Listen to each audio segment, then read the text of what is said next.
Yo no sé si a ti te pase, pero a veces pensamos que nos toca a nosotros arreglar al mundo entero, que depende de nosotros, pues que las cosas marchen bien en nuestra familia, que nuestros hijos sean hombres de bien, que nuestro trabajo sea estable, que nuestros negocios sean exitosos. Y es verdad que tenemos que hacer algo, tenemos que hacer nuestra parte, tenemos que ser responsables, cumplir las responsabilidades que Dios nos ha brindado, pero también es cierto que muchas veces nos echamos encima cargas que son muy difíciles de soportar, cargas demasiado pesadas. Ya desde el principio de la Biblia, Dios nos ha mostrado que Él es el creador de todo. Ya desde el principio nos ha dicho que Él es el que sustenta todas las cosas, que sostiene el cosmos en orden. Y el que hace esto es Dios. Incluso la iglesia. ¿Te acuerdas? Fue Jesús el que dijo, yo edificaré mi iglesia. Gran parte de lo que leemos en la Biblia, una y otra vez, está dirigido a que aprendamos a descansar en Dios, a que aprendamos a confiar en que Dios tiene el control y que es Dios quien hace la obra. Cuando verdaderamente te das cuenta que tú y yo somos llamados a ser parte de esa gran sinfonía del Creador, pero que es Dios el que tiene la batuta, que es Dios el que tiene la partitura, que es Dios el que interpreta la ejecución y que tú y yo somos una herramienta en su diseño, entonces viene un descanso, y un descanso que Él nos brinda, que es un descanso eterno. Entonces hoy vamos a aprender que es Dios quien hace la obra. Y vamos a seguir estudiando Nehemías en el capítulo 6, y vamos a leer desde el versículo 15 hasta los primeros versículos del capítulo 7. Mira lo que dice la palabra de Dios.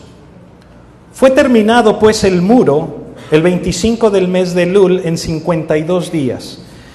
Y cuando lo oyeron todos nuestros enemigos, temieron todas las naciones que estaban alrededor de nosotros, y se sintieron humillados y conocieron que por nuestro Dios había sido hecha esta obra. Asimismo, en aquellos días iban muchas cartas de los principales de Judá a Tobías, y las de Tobías venían a ellos, porque muchos en Judá se habían conjurado con él, porque era yerno de Secanías, hijo de Ara. Y Johanán, su hijo, había tomado por mujer a la hija de Mesulam, hija de Berequías. También contaban delante de mí las buenas obras de él, y a él le referían mis palabras. Y enviaba a Tobías cartas para atemorizarme. Luego que el muro fue edificado y colocadas las puertas, y fueron señalados porteros y cantores y levitas, mandé a mi hermano Hanani y Ananías, jefe de la fortaleza de Jerusalén, porque éste era varón de verdad y temeroso de Dios más que muchos. Y les dije, no se abran las puertas de Jerusalén hasta que caliente el sol, y aunque haya gente allí, cerrad las puertas y atrancadlas. Y señalé guardas de los moradores de Jerusalén, cada cual en su turno, y cada uno delante de su casa. Versículo 4. Porque la ciudad era espaciosa y grande, pero poco pueblo dentro de ella, y no había casas reedificadas. Entonces puso Dios en mi corazón que reuniese a los nobles y oficiales y al pueblo para que fuesen empadronados según sus genealogías. Y hasta aquí vamos a leer la palabra de Dios. Padre, te damos gracias por tu palabra, Señor.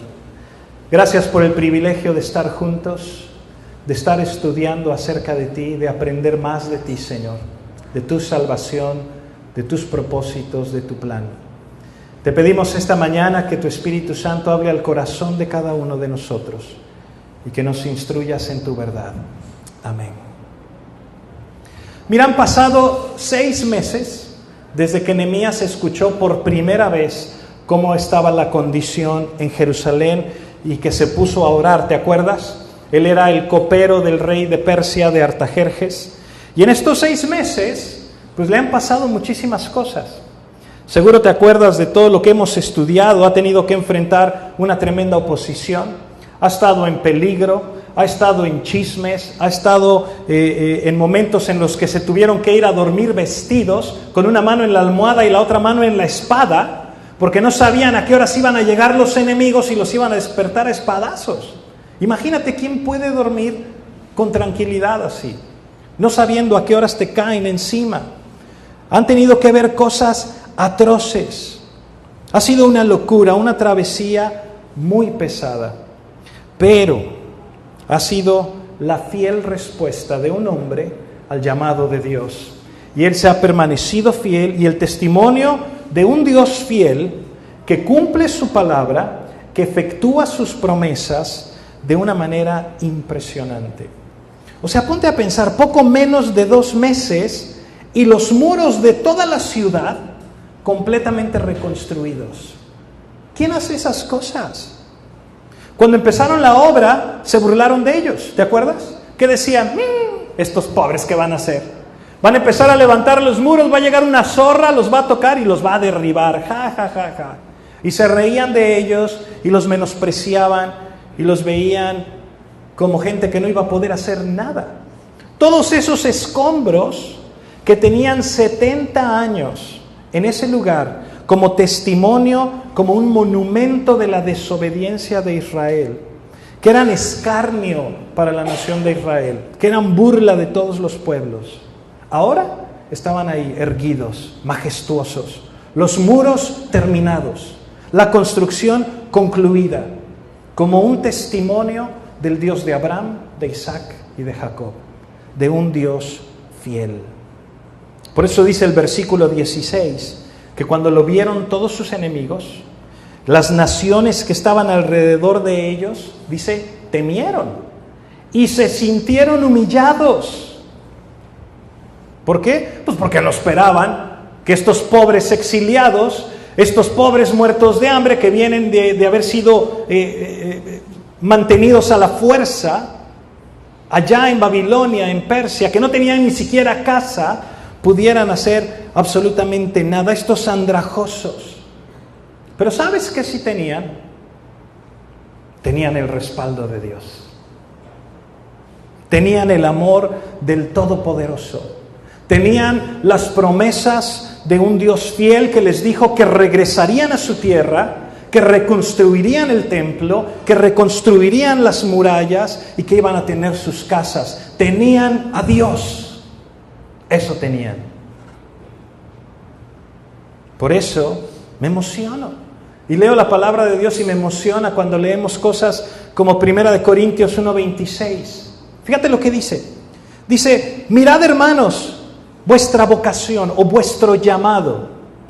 Dice, mira tu llamado, que no sois muchos sabios según la carne, ni muchos poderosos, ni muchos nobles, sino que lo necio del mundo escogió Dios para avergonzar a los sabios. Lo débil del mundo escogió Dios para avergonzar a lo fuerte.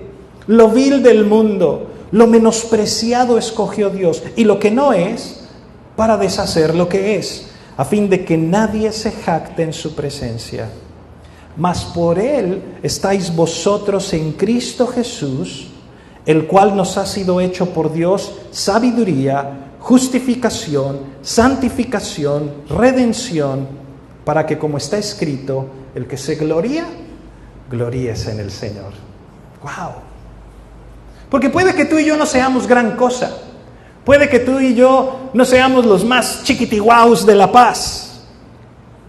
Puede que haya mucha gente que a lo mejor te menosprecia, o que habla de ti, o que se burla de ti, o que te hace sentir mal, o que te dice que estás demasiado alta, o demasiado chaparra, o que estás muy güera, o demasiado morena, o que eres muy lento, o que eres tan brillante que nadie te entiende. O pueden decirte tantas cosas, pero lo importante es que Dios te ha llamado a ser parte de su programa. Dios te ha llamado a ser parte de su impresionante diseño. ¡Wow! Por eso dice Corintios, mira tu llamado, mira tu vocación, mira cómo Dios te ha escogido y cómo Dios te ha llamado, porque Él quiere completar algo. Él te ha escogido para avergonzar a los que se burlan, para demostrar quién es Dios. ¡Qué increíble! ¿Te fijaste lo que dice el verso 16? Dice que se sintieron humillados. ¿Por qué estarían humillados? Se tuvieron que tragar todas sus palabras, todo su escarnio. Fueron avergonzados. ¿Sabes por qué? Porque nadie construye el muro de una ciudad en 52 días. Nadie. Y mientras ellos estaban planeando a ver cómo le echamos mano a los judíos, a ver cómo nos deshacemos de ellos, a ver cómo les atacamos, ellos estaban levantando el muro. Y en 52 días, ¡tatán!, terminado. Cortamos el cordón inaugural. ¡Wow! ¡Qué grueso! Pero es bien grueso porque incluso en tu vida, pareciera que no, pero incluso alrededor de ti hay personas que quisieran que tú fracasaras. Hay personas que como que les pica que tengas un poquito de éxito, como que les pica que logres algo, que sobresalgas. Llevas comida a una cena y es el mejor platillo y todo el mundo se descoce diciéndote elogios por tu platillo y qué rico está y qué sabroso te quedó y cómo le haces y pásame la receta. Y no falta por ahí alguien bueno, pues yo tengo una tía que hace este mismo platillo, pero le queda riquísimo. Este no le llega ni a los talones. ¿A poco no es cierto? O peor aún, te bloquean en el trabajo y están viendo la manera en tu trabajo de ver cómo le hacen para meterte zancadilla, para que caigas, para que quedes mal delante de tus jefes. Personas que no piensan en las ramificaciones, no piensan en que si tú pierdes tu trabajo, ¿quién va a pagar la renta? ¿Quién va a alimentar a tus hijos? ¿Qué vas a hacer si no tienes cómo proveer a tu casa? No se detienen un momento. Simplemente están más interesados en mí, en que yo triunfe, en que yo brille, en que yo tenga el éxito. Y no les importa a quién se llevan en el camino. No piensan en los demás. Pero tú no eres así. Tú no eres una persona que nada más está viendo a ver qué hacen y a ver cómo lo hacen o criticando a los demás. Tú eres una persona que tiene un llamado de Dios. Tú eres una persona que está enfocada en cumplir el llamado de Dios en su vida, porque es Dios quien hace la obra. Mira lo que dice el verso 16. Dice: cuando lo oyeron todos nuestros enemigos, temieron todas las naciones que estaban alrededor de nosotros y se sintieron humilladas. Escucha esto. Y conocieron que por nuestro Dios había sido hecha esta obra. Hasta los paganotes de Sanbalat y de Tobías, hasta estos cuates se dieron cuenta que todo esto había sido hecho gracias a Dios, que Dios había hecho la obra. En otras palabras, tú y yo somos como el lienzo de un pintor. ¿Alguna vez has visto el lienzo de un pintor? Es un pedazo de lona, es un pedazo de tela que no das un quinto por ella, puesta en un bastidor de madera, y así está el pedazo de tela, nada más. Pero cuando llega el pintor agarra ese pedazo de tela, lo tensa en el bastidor, en el marco, y ya que lo tensa, lo toma y lo prepara, le pone gesso, lo pinta todo de blanco y está listo. Y cuando tiene su lienzo frente a él en el caballete, toma su pincel y toma el óleo y ¡pum!, da la primer pincelada. Y la primer pincelada no es gran cosa. Tú la ves y dices, un brochazo. Y viene y da la segunda pincelada. Y la segunda pincelada, pues, nada. Pero cuando empieza a hacer su obra, cuando empieza a pintar y termina la obra, entonces la cuelgan en una galería y entonces la gente viene y ve la obra y dice, ¡wow! Mira nada más qué cosa. Mira qué hermosura. Mira qué tonos. Mira qué matices. ¡Wow! Mira qué artista. Y empieza a hablar del artista, de su expresión, de cómo hizo las cosas. ¡Qué increíble pintura! Y todo el mundo habla del pintor. Pero ¿cuándo has oído a alguien hablar del lienzo? ¡Wow! ¡Mira qué lienzo! Es de algodón. Mira las fibras, cómo están tejidas. Nunca. ¿Verdad que no? Hablamos del pintor. De modo que tenemos que aplicarnos al llamado que Dios ha puesto sobre nuestras vidas para que el mundo conozca que es Dios quien hace la obra. Así como el pueblo de Israel pegó un ladrillo a la vez y tomaban la mezcla y pegó un ladrillo a la vez, y fueron persistentes, y estuvieron orando, y estuvieron ahí, al pie del cañón, permanecieron fieles a Dios. De la misma manera, tú y yo tenemos que permanecer y tenemos que hacer lo mismo. ¿Cómo lo hacemos? ¿Tienes hijos? Edúcalos. Edúcalos, ocúpate de ellos. Dios te los prestó un ratito, pequeñito. Se va tan rápido, ni cuenta te das. Mi hijo, el más grande, a lo mejor este año se va a estudiar a la universidad, y yo volteo hacia atrás y me acuerdo cuando cabía en una cajita de zapatos. Bueno, yo estoy medio patón, pero no importa. Estaba chiquito. Y volteas y ya es un grandulón. Ya se va a ir a la universidad y ya va a empezar a hacer su vida y se van rapidísimo. Rapidísimo. No te puedes dar el lujo de decir, ay, no, es que me quita tiempo. Ay, no, es que estoy muy ocupado. Tienes que invertir en tus hijos.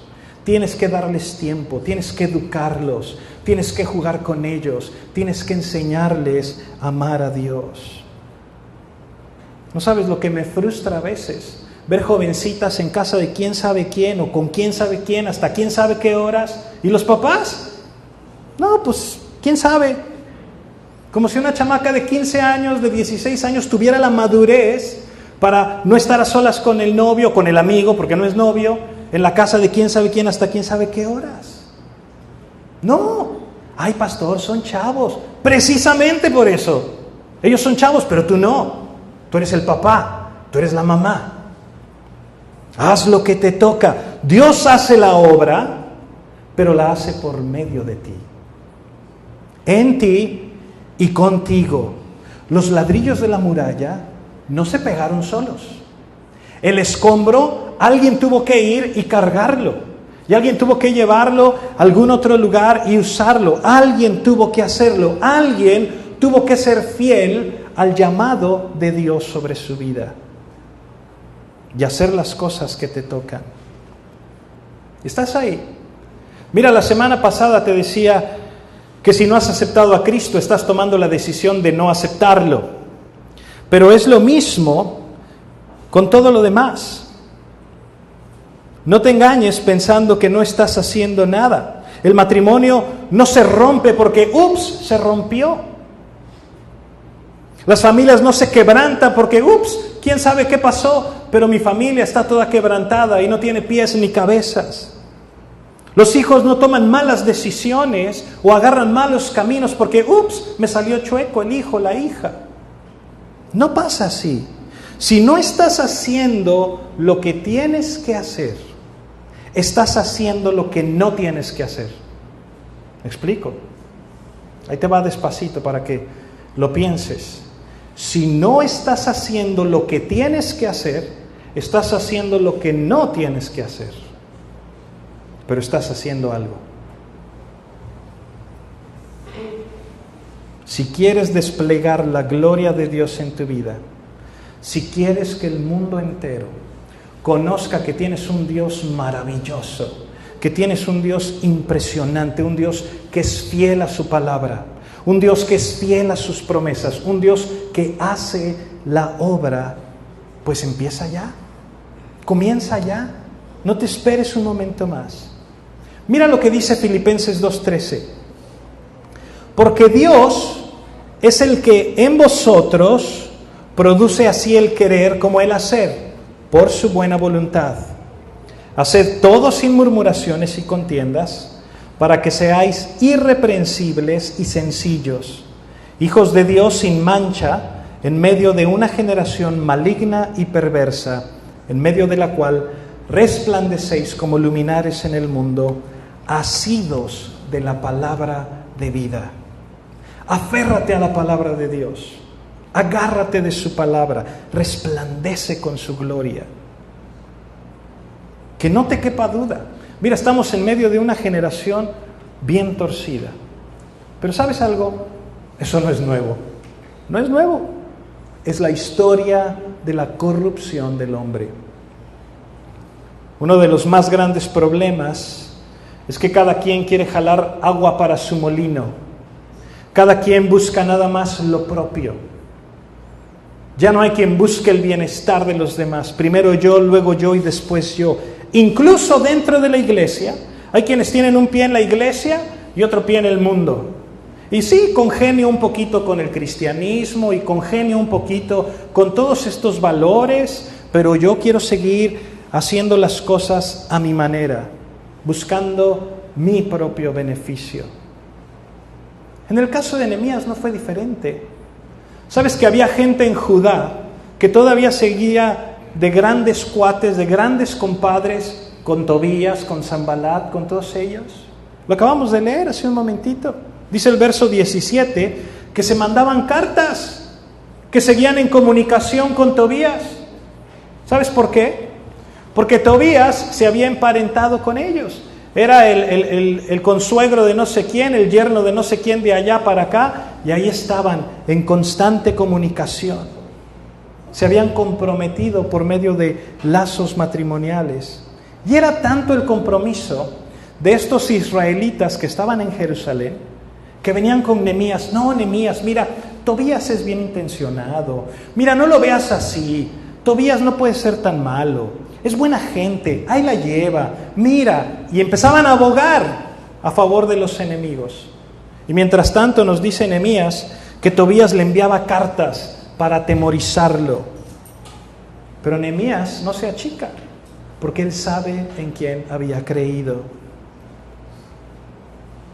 Yo no sé si te ha tocado vivir este tipo de cosas. A mí me ha tocado, y en lo personal déjame decirte que no son nada lindas.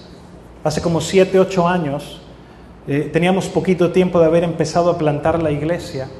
Y uno de los miembros de la iglesia que estaba en el liderazgo empezó a mandar cartas a Canadá, a nuestra iglesia en Willingdon, a escribir que por favor quitaran a este pastor de aquí, que porque era un hombre horrible, lo peor de lo peor, de lo peor, de lo peor. Y él pensaba que yo nunca me iba a enterar, pero la gente de la iglesia, los ancianos en Willingdon, sabían que es Dios quien está haciendo la obra. Y me decían, mira, recibimos esto. Mira, esto es lo que está ocurriendo. Porque Dios estaba haciendo las cosas.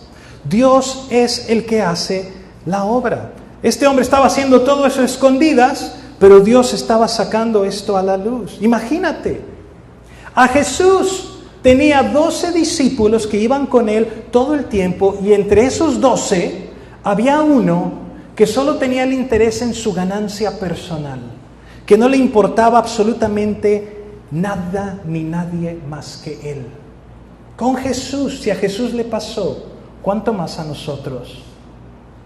Ahora, no quiere decir que empieza a haber moros con tranchetes por todos lados, ¿verdad? Que llegues a tu trabajo y empieza a ver sospechosamente a todos tus compañeros de trabajo, ¿no? No es lo que te estoy diciendo. Porque déjame decirte, Jesús sabía lo que Judas iba a hacer. Y a pesar de que sabía, cenó con él. Y no nada más cenó con él. El día que Judas lo entregó, nuestro Señor lo recibió con un beso. Qué ejemplo tan grande de amor, qué ejemplo tan grande de misericordia. El amor y la compasión que tú y que yo tenemos que tener por los demás, especialmente los que nos hacen mal, especialmente los que hablan mal de ti. Mira, aquella persona que te platicaba, después se fue de la iglesia, años más adelante regresó y ahora está entre nosotros y nos amamos.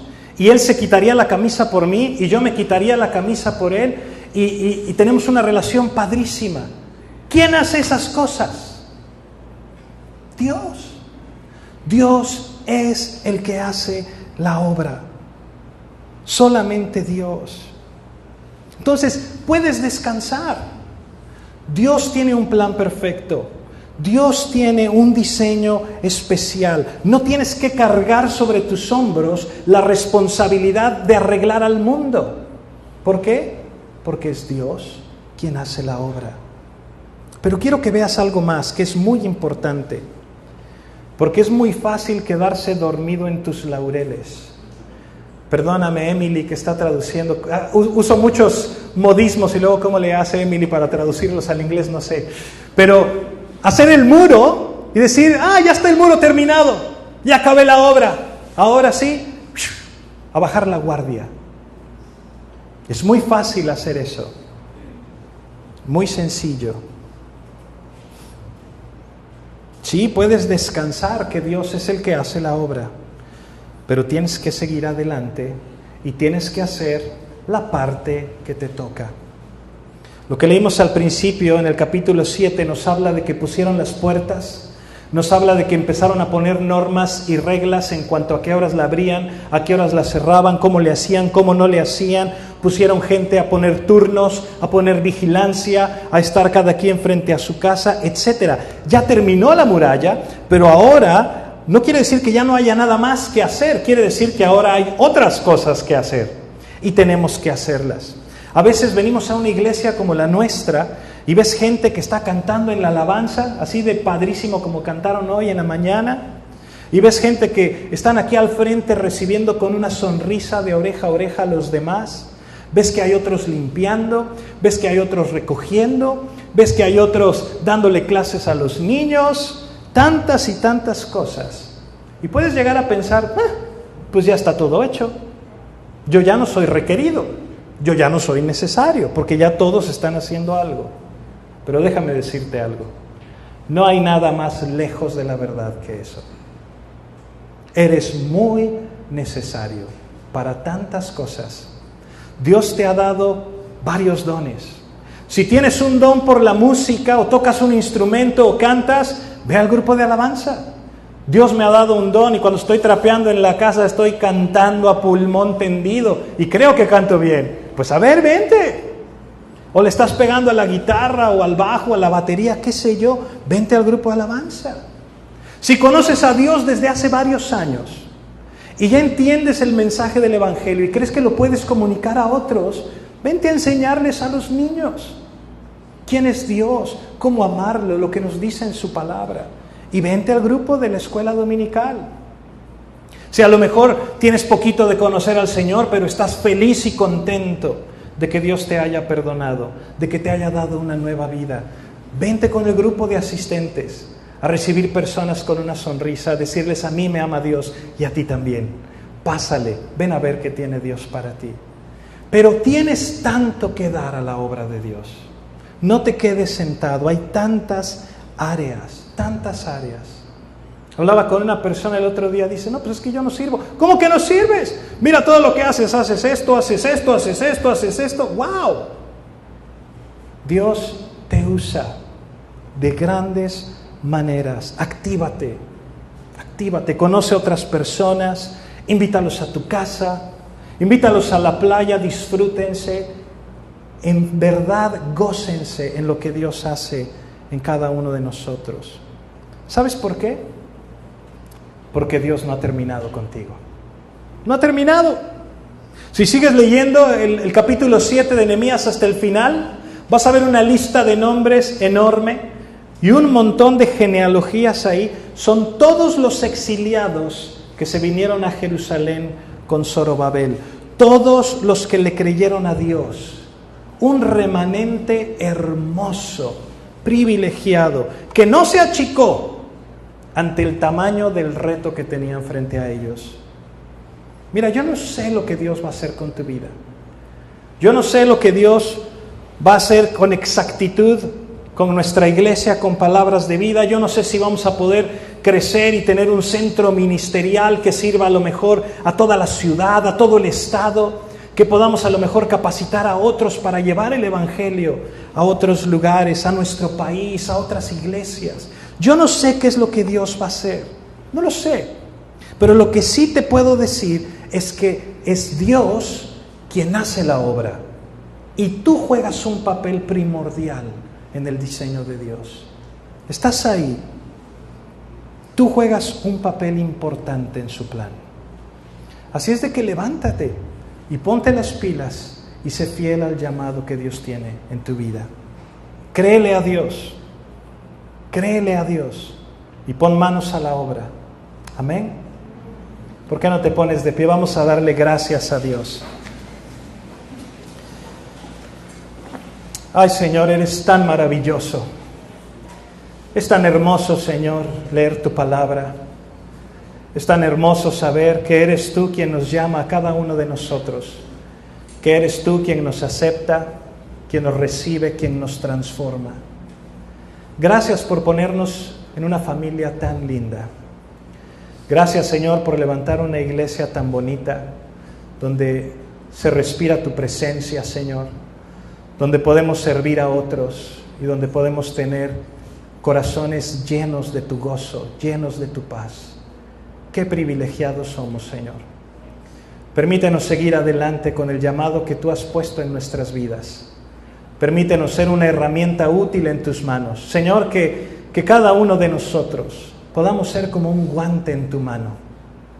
Que seas tú, Dios, quien hace la obra por medio de nuestras vidas, en nuestras familias, para que el mundo pueda conocerte, para que el mundo pueda saber que tenemos un Salvador que resucitó y que vive y que vendrá por su iglesia. Gracias por tu amor, Señor, y gracias porque tú respondes a las oraciones de tu pueblo. Bendecimos tu nombre esta mañana y te damos la gloria. En el nombre de Jesús. Amén.